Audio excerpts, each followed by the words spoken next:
మీ దగ్గర కూడా 20 ఉన్నాయి. మీ సర్వే రిలేటెడ్ ఇష్యూస్ అయి ఉంటాయి. అది డిస్క్లోజ్ చేసి ఇమీడియట్గా అప్డేట్ చేయించండి. డిఈఓ నిజామాబాద్ 20 ఆఫీసర్స్ మీటింగ్ ఉంటుంది. Municipal public health and Nizamabad 12, public health department నుంచి Nizamabad 12, DCO social welfare REI సీరియటంలో పెట్టుకుంటారు కాబట్టి వాళ్ళకి ఇన్ఫర్మేషన్ ఇచ్చి దానికి ప్రాపర్గా క్లోజ్ చేయండి. అటెండ్ అయ్యేటి టైం ల్యాబ్స్ అన్నీ కూడా డిస్క్లోజ్ చేయించండి. పీడీ హౌసింగ్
ఏరియా అధ్యక్షుడు ఆర్మూర్ పట్టణ కేంద్రంలో ఎస్టీ కాలేజ్ బాయ్స్ హాస్టల్లో హెచ్డబ్ల్యూగా గోదావరి మేడం, ఏఎన్ఎంగా లక్ష్మీ మేడం గారు ఉన్నారు.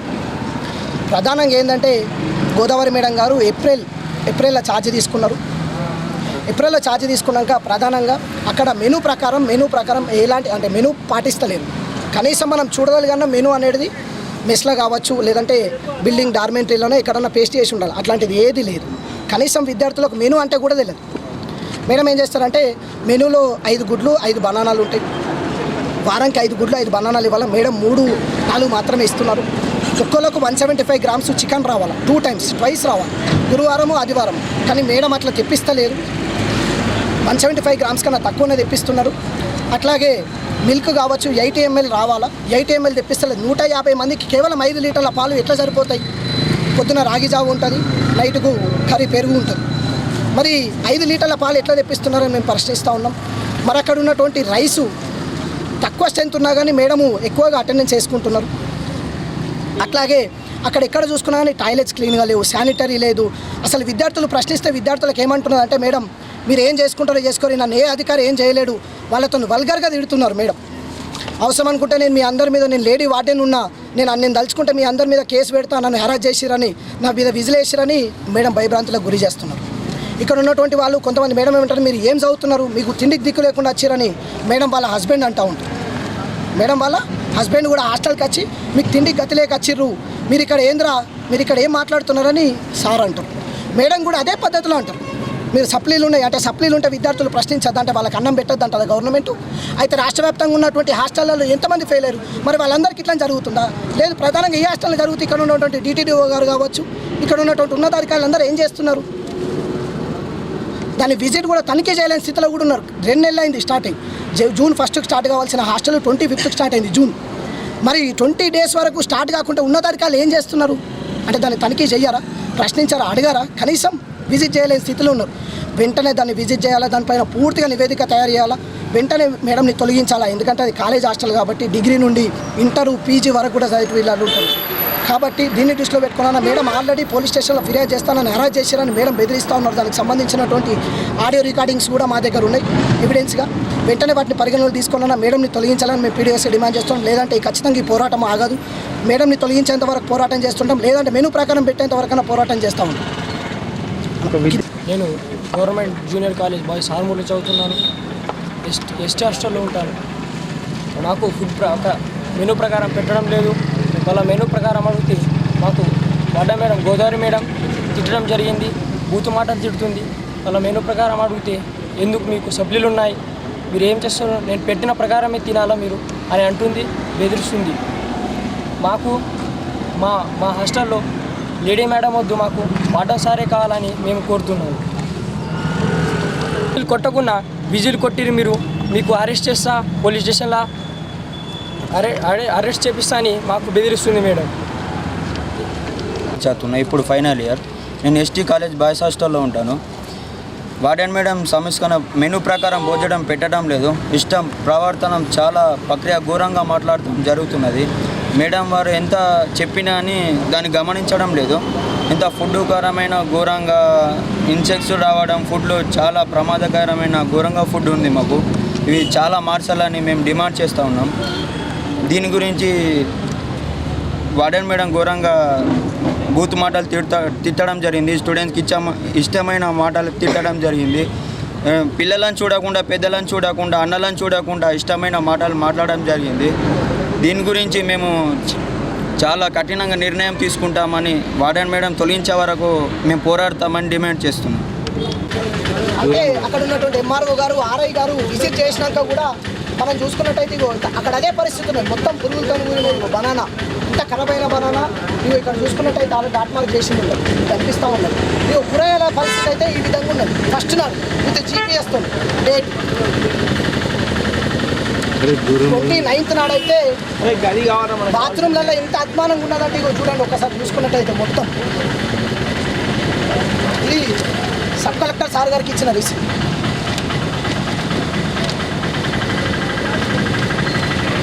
RI గారు తనిఖీ చేసినప్పుడు అక్కడ చూడండి ఒక్కసారి రైస్ కుప్ప కనిపిస్తున్నది, ఒక్కసారి చూడండి రైస్ విత్ డేట్. రాగి జావాలో మొత్తం పురుగులే, మొత్తం మార్నింగ్ రాగి జావా, మార్నింగ్ పెట్టాల్సినటువంటి రాగి జావా అది కూడా 31st నాడు RI సార్ విజిట్ చేసినాకనే జరిగింది. ఇవి చూసుకున్నట్టయితే ఈరోజు ఫోటో, ఈరోజు morning photo 3rd date August 3rd నాడు, ఈరోజు కూడా బిల్డింగ్ ఇలాగే ఉన్నది. కనీసం స్వీపర్ లేడు, నూకేటువంటి పరిస్థితి లేదు అక్కడ హాస్టల్లో. ఇది మనం చూసుకున్నట్టయితే ఇది వర్షాకాలం. అక్కడ కొంతమంది ఏమంటారంటే దోమలు వస్తాయి, అదంతా కారిడార్ కూడా లేదు, ఆధార కూడా లేదు. ఇదిగో మనం చూసుకున్నట్టయితే చూడండి, ఇది బిల్డింగ్ పరిస్థితి. మరి ఇక్కడ ఉన్నటువంటి అధికారులు ఏం చేస్తూ ఉన్నారు, కనీసం తనిఖీ ఎందుకు చేస్తలేరు అని మేము ప్రశ్నిస్తూ ఉన్నాం. వెంటనే తనిఖీ చేసి ఈ శానిటరీ చూడండి ఒకసారి మనం చూడండి, బాత్రూమ్ల పరిస్థితి, బాత్రూమ్ల పరిస్థితి.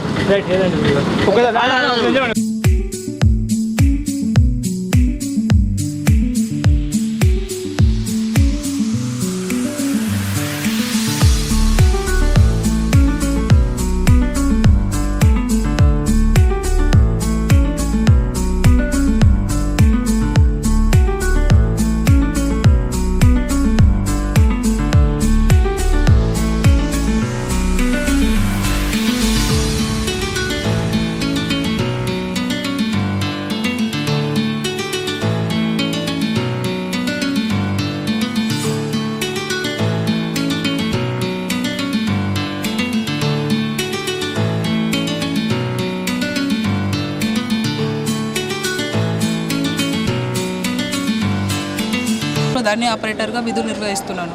నేనే కాకుండా మన డిస్ట్రిక్ట్ నుంచి 31 మంది కూడా 31 జిల్లాలో 31 మండలాల్లో కూడా ప్రతి ఒక్క మండలికి ధరణి ఆపరేటర్ అనే వ్యక్తి ఉన్నారు. 2018లో మేము జాయిన్ అయ్యి ఇప్పటికీ మేము విధులు నిర్వహిస్తూనే ఉన్నాము. ఉన్న పలంగా ఉన్నట్టుండి మాకు 16 నెలల జీతం 16 నెలల నుండి కూడా సాలరీస్ అనేవి లేవు. అయినప్పటికీ కూడా మేము ఇంకా వస్తాయనే ఆశతోటే ఉన్నాము.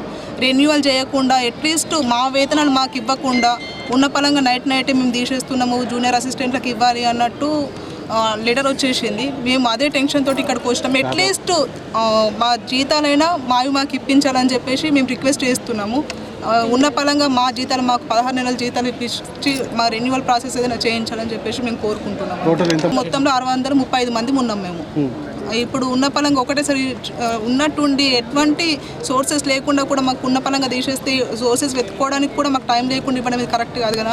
అట్లీస్ట్ 1 ఇయర్ రెన్యువల్ చేసినా సరే మాకు టైం ఇచ్చి మమ్మల్ని తీసేసినా కూడా మేము ఇంకా ఏదైనా సోర్స్ చేసుకోవడానికి ఇప్పుడు అందరూ 2018 నుంచి అంటే ఇప్పటికీ ఏజ్ మొత్తం కూడా మా సర్వీస్లో ఇందులోనే అయిపోయింది. అట్లీస్ట్ మేము ఏదైనా జాబ్స్ రాయడానికి కానీ వేరే దేనికి ప్రిపేర్ కాకుండా కూడా చిన్న పిల్లల్ని పట్టుకొని అట్లీస్ట్ ఇంట్లో ఎవరైనా చనిపోయినా కానీ ఏదైనా ఫంక్షన్స్ సొంత మా కొడుకు కూతురు పుట్టినరోజులకు కానీ తొట్లేలకు వెంట్రుకలకు కూడా మేము జస్ట్ హాఫ్ డే లీవ్ పెట్టుకొని వచ్చి చేసిన రోజులు కూడా ఉన్నాయి. చిన్న పిల్లల్ని ఇలాంటి పిల్లల్ని పట్టుకొని మేము ఆఫీస్లో విధులు నిర్వహిస్తూనే ఉన్నాం. అయినప్పటికీ కూడా మాకు ఉన్న పరంగా తీసేయడం ఇది కరెక్ట్ కాదు. అట్లీస్ట్ మా సాలరీస్ కూడా వెంటనే ఇప్పించాలని చెప్పేసి మేము చేస్తున్నాం. మేము ఒక్క వర్క్ అని కాదు, ధరణి ఆపరేటర్గా మాత్రమే విధులు నిర్వహించడం కాదు, మా పేరు ధరణి ఆపరేటర్ అయినప్పటికీ కూడా ఎంఆర్ఓ ఆఫీసులలో ఏ పని ఉన్నా కూడా ఈవెన్ ఎలక్షన్ కానీ ఎస్ఆర్ కానీ సీప్ సర్వే కానీ ఎటువంటి వచ్చినా కూడా సర్టిఫికేట్స్ ఏది ఉన్నా కానీ ధరణి ఆపరేటర్ తోటే చేయించారు. మేము అయినప్పటికీ కూడా ఎంఆర్ఓ సార్ వాళ్ళు ఏ చెప్పినా కూడా మేము వెనుకాంచన వేయకుండా 9 సంవత్సరాల నుంచి చేస్తున్నాం సార్. 2018 నుంచి చేస్తున్నాం సార్. మాకు ఈ ధరణి వర్క్ అని ఒక్కటి కాదు, సర్టిఫికేట్స్ కానీ మొత్తం ఎలక్షన్ వర్క్ కానీ డే అండ్ నైట్ కూడా చేసిన రోజులు ఉన్నాయి. కానీ మాకు ఉన్న పలంగా తీసేట్లా మాకు కొద్దిగా ఇబ్బంది అవుతుంది బాగా. అంటే మా జీవిత ఆధారం ఇదే కాబట్టి కొద్దిగా మా ఫైల్ని కూడా రెన్యువల్ ప్రాసెస్ చేయాలని, మా 16 నెలల జీతాలు కూడా తొందరగా విడుదల చేయాలని. మాకు కూడా ఏజ్ అయిపోతుంది. మేము కూడా ఏ నోటిఫికేషన్కి కూడా కొద్దిగా అర్హత సాధించలేము.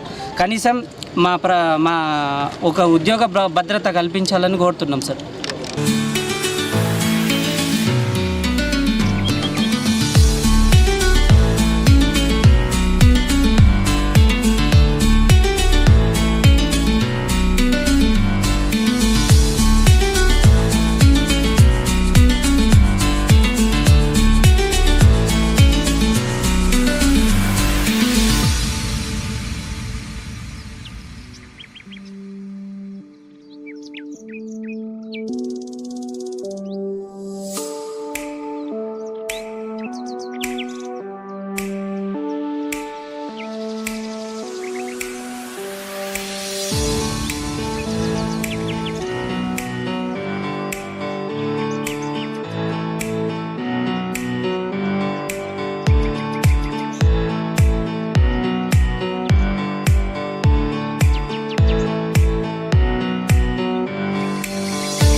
మాది ఎంచ గ్రామం.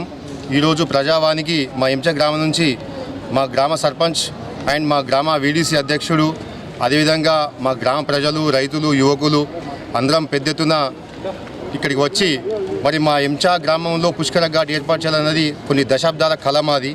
మరి ఆ దశాబ్దాల కళని సాకారం చేసే దాంట్లో ప్రయత్నంలో భాగంగా గడిచిన 10 సంవత్సరాల నుంచి మంత్రులకు, ఎంపీలకు, ఎమ్మెల్యేలకు, అధికారులకు, ఇక్కడ నిజామాబాద్ ప్రజావానికి, సీఎం ప్రజావానికి పలు దఫాలుగా మరి గ్రామస్తులం చాలా పెద్ద ఎత్తున వెళ్ళి మరి విన్నవించుకోవడం జరిగింది. అయ్యా మరి పవిత్ర పుణ్యక్షేత్రం పుణ్యనది పవిత్ర గోదావరి నది మా గ్రామంలో పుణ్యక్షేత్రాల నిలయం అది, మరి మాకు ఘాట్ కావాలని చెప్పి రిక్వెస్ట్ చేస్తే మరి మొన్న ఈ పుష్కరాల్లో భాగంగా మాకు ఘాట్ శాంక్షన్ అయింది. దానికి ప్రభుత్వానికి సహకరించిన ప్రతి ఒక్కరికి మేము ధన్యవాదాలు తెలియజేస్తున్నాము. కానీ కన్నుంది అనే సంతోషపడిపోయి కన్నీళ్ళు ఉన్నాయని చెప్పి ఒక బాధ మాకు కల్పిస్తున్నారు. మా ఎంచ గ్రామంలో మా గోదావరి బ్రిడ్జి పక్కన ఏర్పాటు చేస్తూ అనుకున్న మేము చూపించిన ఘాట్ ప్రదేశానికి కాకుండా మరి మా గ్రామానికి చాలా దూరంగా రవాణా వ్యవస్థ లేని దగ్గర మరి ఎవరో కొందరు చెప్పిందా అని చెప్పేసి మా యొక్క ఘాటును ఇక్కడి నుంచి అక్కడ తరలిస్తున్నారు. ఇది మరి పోరాటం మాదైతే ఫలితం వేరే వాళ్ళు ఎత్తుకోబోతున్నారు. మరి మా గ్రామ ప్రజలు రిక్వెస్ట్ని మీరు మరి ఎందుకు ఇట్లా మీరు పెడిచోనే పెడుతున్నారు. మాకు దశాబ్దాల కోరికను ఎందుకు మీరు కాల రాస్తున్నారని చెప్పేసి ఒక శోకతప్త ఆవేదనతో మేము మరి ఈరోజు వచ్చి మరి కలెక్టర్ గారికి రెఫరెండం ఇవ్వడం జరిగింది. సర్వే అయిపోయింది, అధికారులు వచ్చారు, సర్వే చేసారు, అందరూ ఓకే అని చెప్పారు. మా గౌరవ ఎమ్మెల్యే స్థానిక ఎమ్మెల్యే సురేష్ రెడ్డి గారు కూడా ఓకే, ఇక్కడనే స్థలం ఓకే అని చెప్పిన తర్వాత కూడా మరి లొకేషన్ ఎందుకు చేంజ్ అవుతుంది అనేది మాకు అర్థం కావట్లేదు. కాబట్టి మా ఎందుకు వచ్చి మా గ్రామ ప్రజల కోరిక, సమిష్టి కోరిక, అందరం పార్టీలకు అతీతంగా గ్రామస్తులు ఏక గొంతుకాయ మేము వచ్చినాం. కాబట్టి మేము చూపించిన ప్రదేశంలోనే, సర్వే చేసిన ప్రదేశంలోనే మరి ఘాట్ ఏర్పాటు కావాలని చెప్పి కోరుతున్నాము. లేకపోతే మేము ఎంతకైనా ఉద్యమించడం కూడా సిద్ధంగా ఉన్నామని చెప్పేసి ఈ సందర్భంగా తెలియజేస్తున్నాము. గ్రామస్తులం మేమందరము ప్రజావానికి రావడం జరిగింది. గతంలో మాకు పుష్కర ఘాట్ మంజూరైన సంగతి మా ఎమ్మెల్యే గారు, కలెక్టర్ గారు చెప్పారు. కానీ అది ప్రైవేట్ వ్యక్తులు మేము మంజూరు చేసుకున్నాం, మాకు వస్తుందని చెప్పేసి మా గ్రామంలో అపోహలు చెప్తూ ఉన్నారు. కాబట్టి గ్రామస్తులందరం కలిసి మేము ఇక్కడ ప్రజావానికి వచ్చి మా ఎమ్మెల్యే గారు చెప్పిన దగ్గర ఏదైతే బస్సు రోడ్ పక్కన చెప్పారో అక్కడనే మంజూరు చేయాలని చెప్పేసి మా గ్రామస్తులందరము ప్రజాప్రతినిధులందరం కాకుండా అన్ని పార్టీలకు అతీతంగా వచ్చి మేము ఎక్కడైతే ఎమ్మెల్యే గారు చెప్పారో రెండు రిఫ్ట్ల మధ్యలో అక్కడ నిర్మాణించాలని చెప్పేసి మా విలేజ్ కమిటీ తరపున, మా గ్రామస్తు తరపున అందరికీ మేము అందరం కోరడం జరిగింది. ఈరోజు ఏదైతే మాకు అక్కడ అసౌకర్యాలు లేని చోట పెట్టడం కరెక్ట్ కాదు. మా దగ్గర అన్ని సౌకర్యాలు ఉన్నాయి. ఇప్పుడు ఏదైతే ఎమ్మెల్యే గారు చెప్పారో మేము గ్రామస్తులను చెప్తున్నాము, అక్కడ అన్ని సౌకర్యాలు మాకు ఉన్నాయి. కాబట్టి ప్రభుత్వానికి ఒకటే విన్నప్తి చెప్తున్నాము, అయ్యా మాకు మంజూరు చేశారు కానీ మాకు ఎక్కడైతే అనుకుంటున్నామో అదే ప్లేస్ పెడితే బాగుంటుందని చెప్పేసి మేము కోరడం జరుగుతున్నది. ఇంకొకటి, అక్కడ ఏదైతే ప్రైవేట్ వ్యక్తులు అనుకుంటున్నారో అక్కడ అన్ని ప్రజల నుంచి అంతా భూమి కొనుక్కోవాల్సి వస్తుంది. ప్రజలు గవర్నమెంట్ ఏదైతే అనుకున్న ప్లేస్ చెప్పిందో, ఎమ్మెల్యే గారు చెప్పిన దగ్గర అయితే ఏదైతే ఉందో అక్కడ ఎలాంటి రూపాయి ఒక భూమి కొని అవసరం లేదు. కాబట్టి మాకు అందరం దయతలిచి గవర్నమెంట్కి ఒకటే విధంగా చెప్తా ఉన్నాం, ఎమ్మెల్యే గారికి ఒకటి చెప్తున్నాం, అయ్యా మాకు మంజూరు చేసినందుకు చాలా సంతోషం, మా గ్రామస్తులను రుణపడి ఉంటాం, మీకు మా ప్రభుత్వానికి కానీ మీకు కానీ రుణపడి ఉంటాము.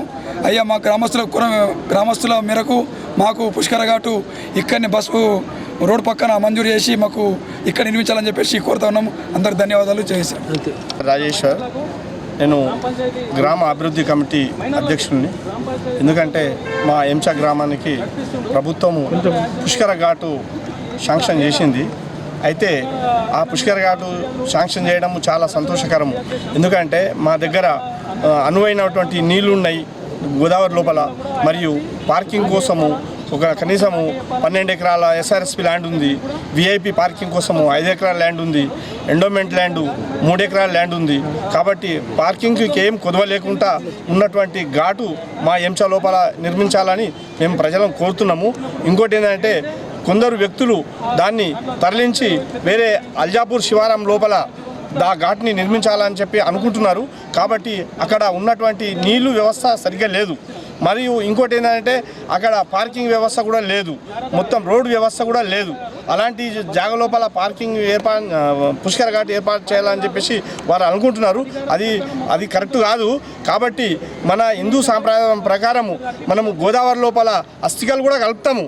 కాబట్టి ఈ హైవే పక్కన ఘాట్లు నిర్మిస్తే మన హిందూ సమాజం లోపల ఏదైతే అస్థికలు ఉన్నాయో అవి గోదావరిలో కలిపి అస్థికల్ని అక్కడ స్నానాలు చేసి వెళ్ళడం జరుగుతుంది. మరియు అక్కడ ఘాటుకు అనుకూలంగా మనకు 2 పెద్ద టెంపుల్లు ఉన్నాయి. ఒకటి స్ఫటికలింగం శివాలయం టెంపుల్ ఉంది, మరియు తెలంగాణ లోపలే మన గొప్పదైన 2వ పాదం అయినటువంటి పాండురంగ విఠలేశ్వర టెంపుల్ కూడా అక్కడ అనుకూలంగా సన్నిధానం లోపలనే ఉండడం జరుగుతుంది. కాబట్టి పుష్కర ఘాటుకు వచ్చిన భక్తులు పుష్కరంలో స్నానం చేసి సన్నిధానం లోపల ఉన్నటువంటి దేవాలయంలో దర్శించుకొని మంచిగా ప్రశాంతంగా వెళ్ళడం జరుగుతుందని చెప్పేసి, అందుకే గ్రామ ప్రజలు ఆవేదన అదే ఉంది. కాబట్టి ఆ విధంగానే నిర్మించాలని చెప్పేసి మేము కోరడం జరిగింది. ఈరోజు మేము కలెక్టర్కు ప్రజావాణి లోపల మా గ్రామం యొక్క ఆవేదన తెలపడానికి ఇక్కడికి వచ్చినాము.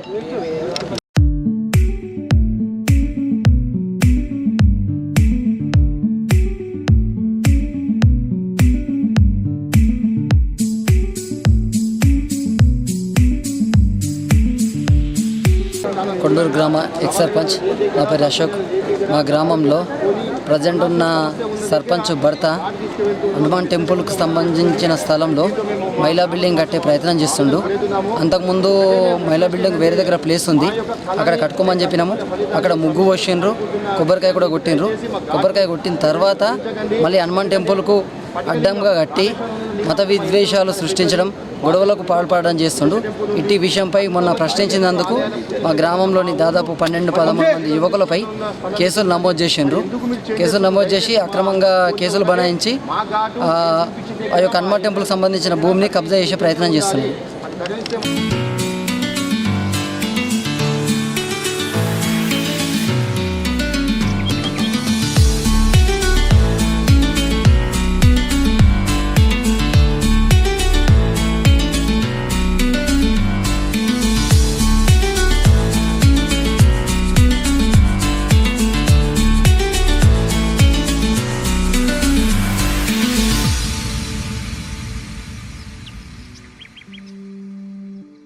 రొడ్డ శారద, ఆకులకొండ గ్రామం సర్పంచ్ని నేను. మాజీ సర్పంచ్ అశోక్ ఆయన మీద ఎఫ్ఐఆర్ దర్జ్ అయింది కాబట్టి ఆయన అనుచరంగా అందరు యూత్ వాళ్ళని ముందుకు తీసుకొని మహిళా భవన్ కోసము ప్లస్ ఇచ్చేసిన ఫిర్యాదు ఇచ్చిన తర్వాత కూడా మన తీర్మానం ఇచ్చిన తర్వాత కూడా అక్కడ శివాజీ బొమ్మ ప్లస్ ఏదో హనుమంతులు విగ్రహాన్ని పెడతామని భూమి పూజలు చేయడం జరిగింది కాబట్టి వాళ్ళపైన నేను ఎఫ్ఐఆర్ దర్జ్ చేసినాను. అది గ్రామ పంచాయతీ నాకైనా మా సెక్రటరీకైనా సర్పంచ్కైనా ఈ పర్మిషన్ ఎలాంటి పర్మిషన్ నేను ఇవ్వలేను కాబట్టి ఈ కేసు గురించి నేను ముందుకు కలెక్టర్ గారు ప్రజావాణిలో వచ్చి నేను కలెక్టర్ గారికి లెటర్ ఇవ్వడం జరిగింది. మహిళా భవన్ కోసము నేను మహిళా భవన్ కోసం వచ్చిన అధ్యక్షులు కూడా మాట్లాడతారు. కొండూరు గ్రామ సర్పంచ్ హస్బెండ్ నేను, రొడ్డ శారద గారి హస్బెండ్. అయితే ఇంతకుముందుగా కావాలని మా మీద వాళ్ళు కక్ష కట్టి మరి మాజీ సర్పంచ్ 10 సంవత్సరాలు అక్కడ వర్క్ చేసినా కానీ మా మీద అనుచరులతోటి ప్రతి విషయంలో దాడి చేయడము, నిరాని మాటలతో మరి మెసేజ్ చేయడము, ప్రతి దాంట్లో మమ్మల్ని మేము అసలు గెలిచి మా వైఫ్ సర్పంచ్గా గెలిచి ఒక 6 మంత్ అవుతుంది అంతే. ఆ 6 మంత్లో మేము ఎంత వర్క్ చేసామన్నది ఆ ప్రజలకు తెలుసు, ఆ విలేజ్ వాళ్ళకు తెలుసు. మేము గెలవగానే మా సొంత డబ్బులతో మా ఇంటి నుంచి నేను 80,000 రూపాయలు ఇచ్చి మిగతా మా ఫ్రెండ్స్ ద్వారా నేను చందా చేసుకొని వాళ్ళు ఎవ్వరు రూపాయలు ఇవ్వలే మాజీ సర్పంచ్. అయినా కానీ మమ్మల్ని కామెంట్ చేస్తున్నాం. ఎందుకంటే మెయిన్ కారణం ఆ కేంద్ర పెట్టడానికి మెయిన్ రోడ్డు పంట పెట్టాం. ఏ సందులలో సుగా ఊళ్ళో మొత్తం పెట్టలే, మెయిన్ రోడ్డు పంట పెట్టాం. ఎందుకంటే దొంగతనాన్ని అరికడదామని. అట్లనే వాటర్ పైప్ లైన్స్ ఉన్నాయి. ఇంతకుముందు ఆయన సర్పంచ్ చేసిన సుగా పొక్కలు పొడిచారు కాబట్టి మేము కొత్తగా అయితే మాకు అపోజిషన్ పార్టీ వాళ్ళు ఇబ్బంది పెడతారని అన్న ఉద్దేశంతో మేము ఆ కెమెరాలు పెట్టించడం జరిగింది తప్ప మేము ఎలాంటి పర్సనల్గా దాన్ని యూజ్ చేసుకోవడం కానీ మాకు అలాంటి ఉద్దేశం కానీ లేదు. ఇప్పటిదాకా జరిగిన కొండలో కొన్ని సంఘటనలు ఆ కెమెరా ద్వారానే బయటపడ్డాయి. గొడవలైనా కానీ చిన్న దొంగతనాలు కానీ ఫోన్ పోయినాయి, మొబైల్ బైక్లు పోయినాయి. ఇలాంటి అన్నింటినీ మేము ఆ సీసీ కెమెరా ద్వారా పరిశీలించి ఆ సమస్యలని మేము పరిష్కరిస్తున్నాం. అయినప్పటికీ వాళ్ళు కావాలని ఇప్పుడు ఇంతకుముందు అతను 10 సంవత్సరాలు చేసినప్పుడు రోడ్డుపై వచ్చాయని చెప్పి ఇండ్లని గులగొట్టించడం జరిగింది.